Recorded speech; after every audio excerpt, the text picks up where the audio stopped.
When I was first diagnosed with ankylosing spondylitis and trying to work out, trying to desperately just get in better shape, try to reduce some of my symptoms at the time, I could not work out without feeling excruciating pain.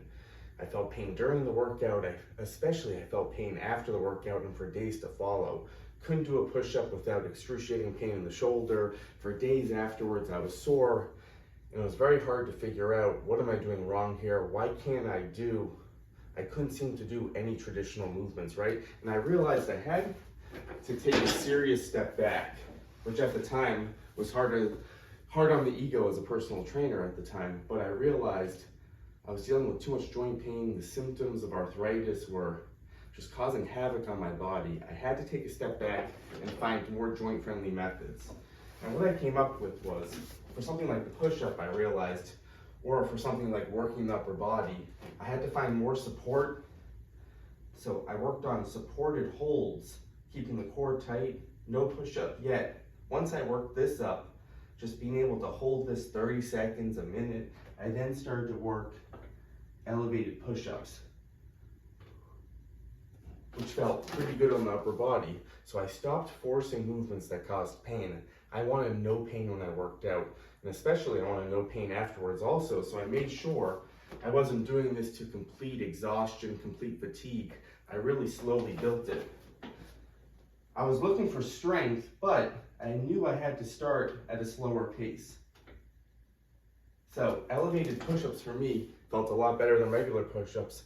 And how I got to regular push-ups over time is I slowly built these types of exercises that felt good for me at the time that I could build on. And once I started feeling stronger, I progressed it very slowly. And I applied this across fitness. So not just about the push-up, but for core strength too.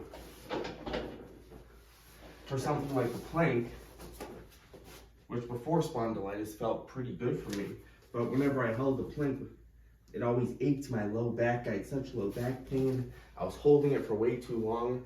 So I started to really work in small spurts, really focused, core pulled in. I would just go a couple seconds and then reset.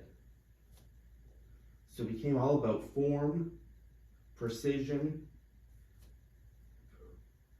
And for me still, sometimes the plank just wasn't a good exercise for me. So I realized I had to look elsewhere across fitness.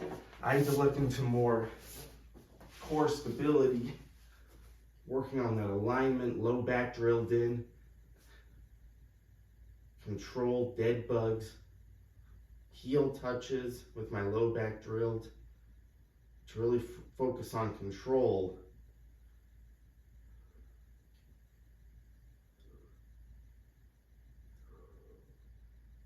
So I stopped forcing these larger movements. Instead of doing lunges, deadlifts, squats, which these are all moves I do today, I realized I had to take a step back and really focus on each individual muscle, a little more joint friendly. Straight leg raises on the ground was a great tool for building the quad. In a more joint friendly way, you can lean back to take a little pressure off the hip. But lower repetitions to start, so not forcing a ton of repetitions, making sure we're feeling it, but we're not overdoing it. And this became my style, finding different ways to strength train in a more joint-friendly way. Instead of too many weights at first, more body weight variations, working the back on the ground.